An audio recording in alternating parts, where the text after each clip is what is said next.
Right, so hello and welcome back to Books and Things, and welcome to another video, and today I'm going to be doing a bit of a book haul.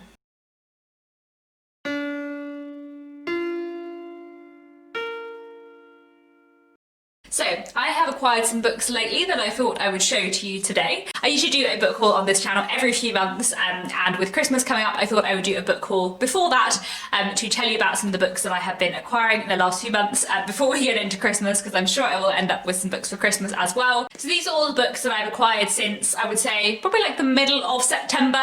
I have a few physical books and I have a few ebooks to talk to you about. I have more books to show you than I usually do when I do a book haul, actually, partly because I've recently moved house. I have a little bit more space, and there were a few books that I've read that I didn't own physical copies of that I decided to buy because I've wanted a physical copy for ages. And then also, while I have been doing my Christmas shopping online and buying books for other people, there are a few books I spotted that I couldn't resist buying for myself. So I'm not adding too much onto my physical TBR, which I have been really trying to get down this year, but I do have quite a few books to talk to you about today. So I will start off with the review copies. I received 2 review copies in the last couple of months. One is this is Three Rival Sisters by Marie-Louise Gangier. I already spoke about this in my November wrap-up. This is a late 19th century French classic. The publisher Gallic very kindly sent me a review copy of this. There are 2 short stories in here. The main one tells a story of 3 sisters who are all kind of fighting for the attentions of a suitor who comes to visit. And it's unconventional and sort of boundary breaking in really interesting ways, so I really enjoyed this. And then I also have this. This is Aster Travel by Elizabeth Baines, and the author very kindly sent me a review copy. I've read a few of Elizabeth Baines's books before, which I've really enjoyed, and I'm really looking forward to this. It tells the story of a woman who, after her father's death, kind of begins to look into her father's past and find out more about it, which sounds like exactly my kind of thing. I really enjoy books about family. I love a looking back narrative, so I think this should be really interesting. Before I get on to the physical books, I have a few ebooks to mention. One thing that I bought back in the very beginning of October was the Selected Letters of Charles Dickens, which I bought on ebook. I bought these intending them to read them in Victober. I then did not do that in Victober. I'm sure I will read them at some point, but actually thinking it through, I feel like I should read a biography of Charles Dickens first, because otherwise I might not have enough context to understand everything. So I think I will probably save this on my Kindle for another time. And then I also bought 5 rom-coms on ebook back at the end of September for a book club that I am doing, where we're reading a commercial women's fiction novel every month or so. We've ended up being a little bit behind on the book club because of Christmas and things, so I've actually only read 2 out of the 5 books so far, but I'm looking forward to reading the other 3 in the future. So the 5 rom-coms I bought were The Hating Game by Sally Thorne, The Love Square by Laura Jane Williams, In Case You Missed It by Lindsay Kelk, Never Greener by Ruth Jones, and Beach Read by Emily Henry. I have read so far The Hating Game and The Love Square. I really enjoyed The Hating Game. It's a really good fun rom-com about 2 people who work together in a publishing house and kind of hate each other. Really thoroughly enjoyed that. And then I also read The Love Square, which I didn't love so much. I enjoyed aspects of it, but I found that The Love Square of the title was not very much of a love square, and it was pretty clear who was like the main love interest from the beginning, rather than it being a proper love square. But there we go. I haven't read the other 3 yet, but I'm really looking forward to all of them when I get to them. I think they'll be good fun rom-coms and interesting reads. And now some of the physical books that I bought. As I already mentioned, I bought some physical copies of books that I've already read, that I just wanted physical copies of because I either didn't have them or I wanted a nice new beautiful edition that I might not have had so far. I'll Meet Your Friend by Charles Dickens is my favourite novel of all time. I already have a copy. I have a pretty battered copy here. It's looking a bit worse for wear, or, you know, looking very loved. This is my favourite book of all time, so, you know, I've read this many times.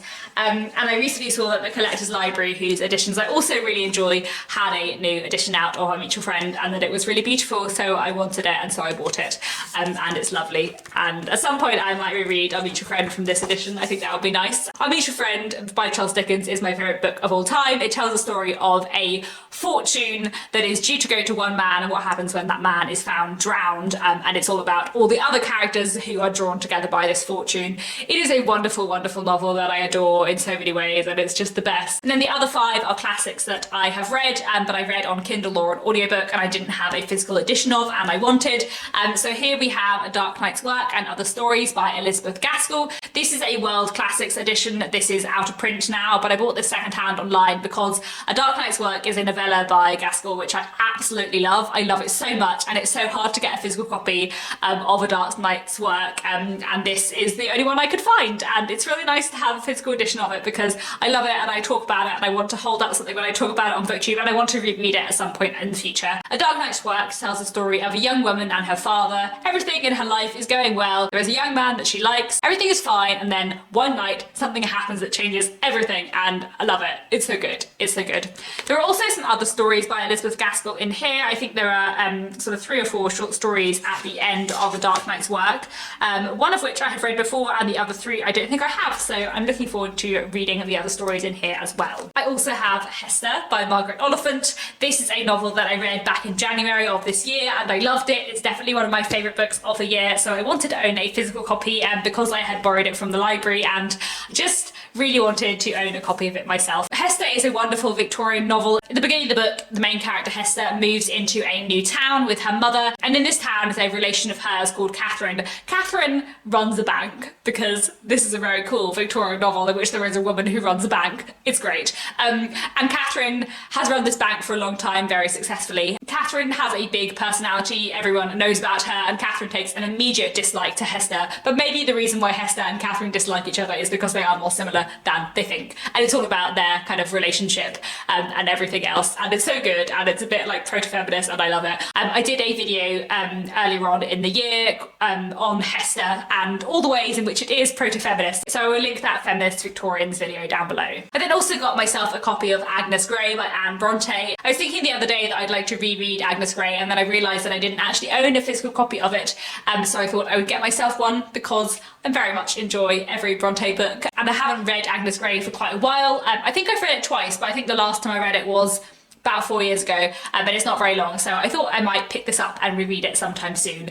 Agnes Gray is a Victorian novel which tells the story of a young woman who becomes a governess and her experiences as a governess, as well as a little love story plotline further on in the book as well. Then I also bought myself a physical copy of Little Dorrit by Charles Dickens. I recently reread Little Dorrit on audiobook. It was the 4th time that I read it, and I absolutely loved it. And when I was listening to it on audiobook and talking about it on BookTube, it reminded me that I didn't have a physical copy of it, and I wanted a physical copy of it, so I bought myself a physical copy in the nice penguin and black spine editions, which I really, really love. Little Dorrit tells a story of a young woman called Amy Dorrit, who has grown up in the Marshalsea prison for debt, where her father is a prisoner, and it's all about her relationship with her father and also what happens when a man called Arthur Clenham comes into her life, and everything goes on from there. It is so great. I love it. It's very nice to have a physical copy of it. This is my 3rd favourite Charles Dickens book after Our Mutual Friend and Dombey and Son, and yeah, it's just nice to own a copy. At some point I will read it in this copy, and then it will become as dented and loved as my edition of Our Mutual Friend is. And then finally I also bought myself a copy of The Colour Purple by Alice Walker. I read this earlier this year and I listened to it on audiobook, and I just completely adored it. I loved it so much that I thought I really wanted a physical copy of it, and I think as well if I ever reread it I would like to read it in physical form because